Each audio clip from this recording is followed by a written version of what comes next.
Hello po mga kababayan, si Dante Maravilla. So ngayon, pag-usapan natin yung impeachment trial ni Sara Duterte. Kasi yung kanyang mga kampo na mga fake news peddlers nagpakalat na naman po ng fake news na ang sabi, kasama daw sa pangalan na sinubmit na lista ng mga witnesses ni Sara, si Mary Grace Piatos.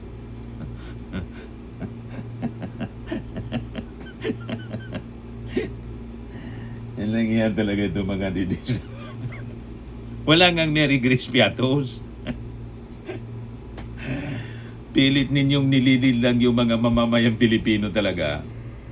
Ito post ng Ibanag in the City. Ibanag in the City.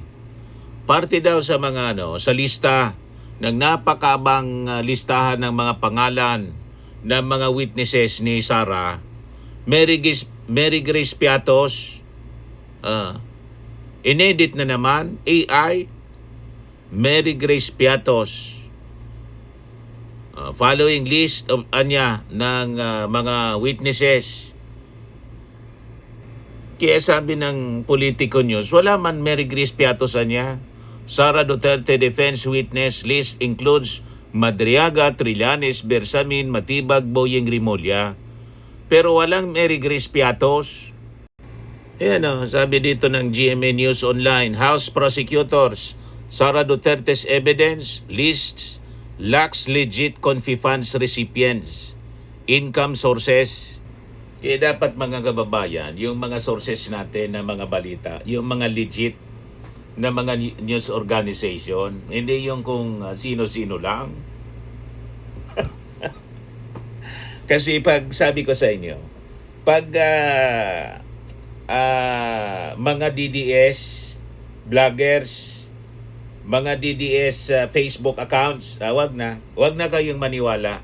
Puro yan kasinungalingan. Imagine, nasa lista daw si Mary Grace Piatos para sabihin legit yung mga recipients. At si Mary Grace Piatos hindi multo. Ganon ang gusto nila, mga kababayan, na palabasin sa mga pinapakalat nila na mga balita na fake news. Mismo mga kababayan yung sinubmit nilang document, sabi nga mga kababayan ng prosecution panel, ampaw, lata, walang laman. Yan sabi dito, the list of witnesses and evidence submitted by Vice President Sara Duterte to the Senate Impeachment Court did not show anything to prove Duterte's sources of income or if there are legitimate recipients of confidential funds. The House Prosecution Team said. Sabi mga kababayan ni House Prosecution Panel Spokespersons Congressman Sia Adjong Alondo at saka ni Kabataan Party List Representative Renico, yung pre-trial brief niya is voluminous siya, makapal, but it is less in substance. There's no substantive controverting evidence. It's purely general denial and repetitive questioning of the process, sabi po ni Adyong. But what the public wants to know is how did she utilize the confidential funds? Paano niya ginamit? Paano niya ginastos? What is the explanation on cash and properties that reflected in the SALN? What about the explanation about officials of the Department of Education? Sino yung mga tumanggap ng bribes during her tenure bilang Education Secretary? These are the questions that I think not only the court deserves to know, but even the general public. But nothing of this is in the pre-trial brief. Tiningnan ko yung lista, mga kababayan, at yung mismong document may nag-send sa atin. Wala man pong ganon. Puro general denial. Tama sila sa kanyang sinabi, mga kababayan, kanilang sinabi. At pati yung list ng mga witnesses, sinama si Mary Grace Piatos. Wala man pong ganon. Sa original document na kanilang isinabmit, ang ginagawa ngayon ng kanilang mga fake news peddlers, nagpapakalat ng lista na may pangalang Mary Grace Piatos, tulad ng pinapakalat ng Ibanag in the City. Biglang nagka Mary Grace Piatos, pang 25 testigo daw. Si Mary Grace Piatos. Kita ninyo? Napakahilig nila magpakalat, mga kababayan, ng fake news, mga fake news para bodolin yung mga mamamayang Pilipino. Kala niya, maluloko nila tayo. Mga gunggong talaga po. Ano po? At saka as usual, hindi po sumipot doon si Sara Duterte sa pre-trial conference. So ang hindi po pagsipot ni Sara, at tulad ng dati, doon sa Congress, hindi din siya sumipot. At ang panggugulo ng kanyang kampo, sa pre-trial, ay hindi po siya sinyalis ng lakas, kundi isang huling hirit ng isang guilty. Guilty kasi. Kaya nanggugulo na lang. May commotion daw doon. Sa nangyaring pre-trial conference. Uminit pati yung ulo ni Kapunan. Kaya nang tinanong si Kapunan, mainitan yan ulo ko ngayon kasi may period ako ngayon. Uminit din yung ulo niya. Di ba? Tinanong si Pua, normal man na niya yon, ganon. Normal daw yung ginawa nila. Nagkainitan. Ito, pakinggan ninyo. Pero medyo nagkainitan, ma'am. May mga ganun-ganap. Hindi, kasi period ko ngayon, mainit ako. Okay. Nagbiro na lang si Kapunan. Hi, Kong. Hi, Kong. Kumusta naman, Kong? Ha? Kumusta naman? Medyo may nagtalo daw, totoo? Ha? Medyo may nagtalo daw. Oh, Jesus. Sir, kumusta yung kanina? Anong update? Medyo may tension, Kong. Si Pua. Short statement. Pero nung medyo nagkaroon ng medyo tension kanina, hindi naman usual naman yan sa Usual daw, normal lang naman. So, and we were able to settle it naman. So, Nagka-tension, mga kababayan, doon sa pre-trial conference. Iyan ang mga sinyalis ng desperado na mga galawan ng kampo ni Sara Duterte. So sa bawat pagkaantala, mga kababayan, lalong nadudurog ang kanilang credibility sa harap po ng taong bayan. Sabi po ni Adjong, para niya hindi nila siniseryoso ang impeachment trial laban sa kanya. So ang kawalan, mga kababayan, ng respeto sa institusyon, patunay lang ito ng kanilang takot na harapin po yung katotohanan. Hayagang inisnab, mga kababayan, ni Sara yung pre-trial conference kahapon. Sa ilalim po ng legal na pamantayan, ang hindi pagpapakita po sa ganitong kritikal na pagdinig, malinaw po na indikasyon ng pag-iwas. Isang pag-iwas na karaniwang makikita, mga kababayan, sa isang akusadong walang maiharap kasi na malinis na depensa. Umiiwas at hindi po sumagot ng maayos. Bukod, mga kababayan, sa pisikal na pagdiba ng Vice Presidente, bigo rin pati ang kanyang mga abogado na sumagot ng maayos, direkta at may saysay sa mga katanungan ukol sa mga mabibigat na kasong inihain po laban sa Vice Presidente. Pinapalabas kasi nila, mga kababayan, na ito ay simpleng politika.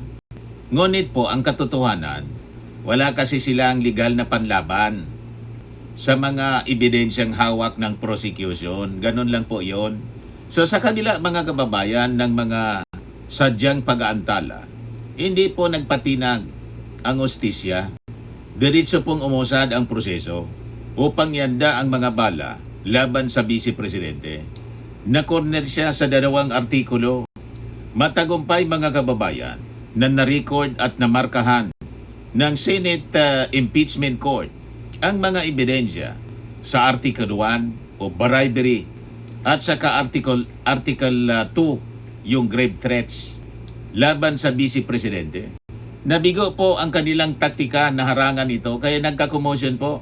So official nang nakatala yung mga dokumentong magpapatunay po sa kanyang paglabag. At marami pang haarapin. Hindi pa rito nagtatapos mga kababayan yung bangungot ng kanilang kampo. Isusunod na po sa susunod na linggo ang pagbusisi sa mga ebidensya para naman sa Article 3, Graft, Corruption, and Betrayal of Public Trust. At saka yung last article, Article 4. Ang lahat ng itong mga kababayan ay bahagi ng masusing paganda para sa formal at aktual na paglilitis na magsisimula po sa July 6, 2026. Nagkaroon daw ng mainit na salpukan sa likod ng saradong pinto kasi hindi po binuksan sa media.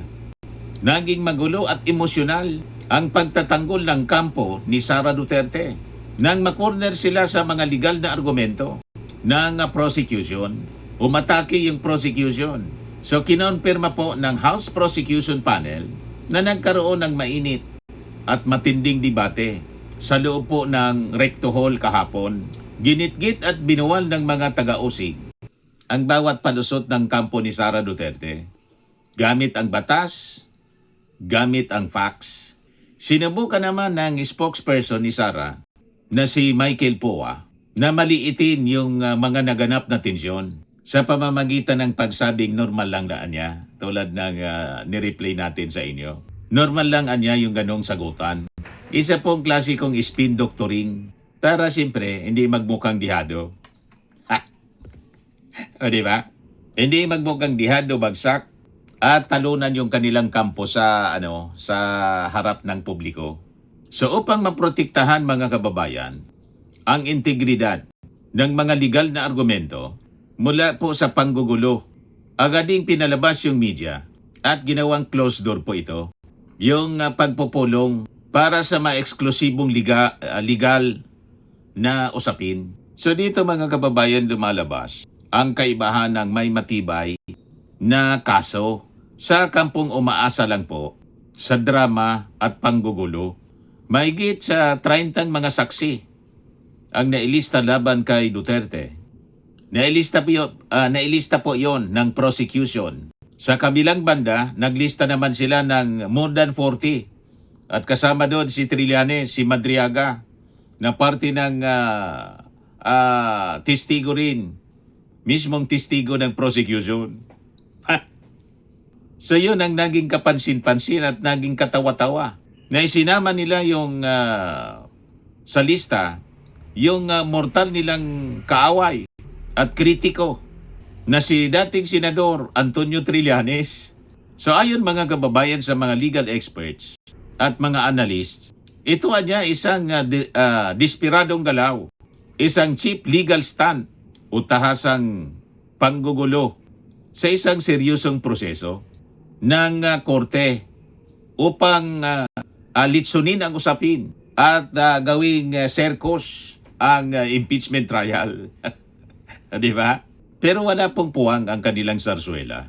Tuloy ang impeachment trial. So muling mag-arap mga kababayan ang magkabilang panig sa Lunes, Hunyo 22, para po tapusin yung pagmamarka sa iba pang nakabaong mga ebidensya na tuluyan pong gigiba sa Vice Presidente. So makikita natin sa mga galawan ng depensa na patuloy po silang umiiwas. In a criminal and constitutional law, sabi ng mga analyst, flight or evasion is an implied admission of guilt. So ang bawat kilos ng kampo ni Sara Duterte mga kababayan ay makikita natin na hindi depensa ng isang inosente, kundi isang maniobra ng isang takot na takot. Di ba po? Ang simpleng tanong, bakit hindi sumipot mga kababayan ang Vice Presidente? Kung wala siyang itinatago, bakit hindi niya harapin yung prosecution? Ang pag-iwas niya sa mga pagtatanong ay malinaw na pag-amin na wala silang legal na katwiran laban doon sa mga dokumentong ebidensya ng korupsyon. Ang pagpapakita ng mga listahan ng saksi tulad ni dating Senador Antonio Trillanes ay hindi po pagpapakita ng ebidensya. Ito ay isang malinaw na panlilinlang na naman, smokescreen. Sabi ng mga analyst, layunin anya nilang antalahin at lituhin ang publiko dahil alam nila na sa oras na formal na buksan ang mga bank records at testimonya, wala na silang maisasagot na depensang legal. So ngayon mga kababayan, with all these developments, hindi na po mapipigil ang pagtuklas sa katotohanan. Ang oras po ay tumatakbo laban sa mga mapang-abuso sa kapangyarihan. So get ready for the biggest political reckoning of our time. 18 days to go bago po mangyari yung pagsisimula ng impeachment trial sa July 6, 2026. Manatili po tayong gising, Pilipinas. Bilang na po ang araw ng mga nagwaldas ng pundo, nagbigay ng panganib sa buhay ng iba at nagtaksil po sa tiwala ng bayan. Wala na pong makakatakas sa latigo ng hustisya. Tandaan po natin mga kababayan, ang pag-iwas ay isang pag-amin. Lalabas at lalabas ang katotohanan. Laban po kay Sara Duterte.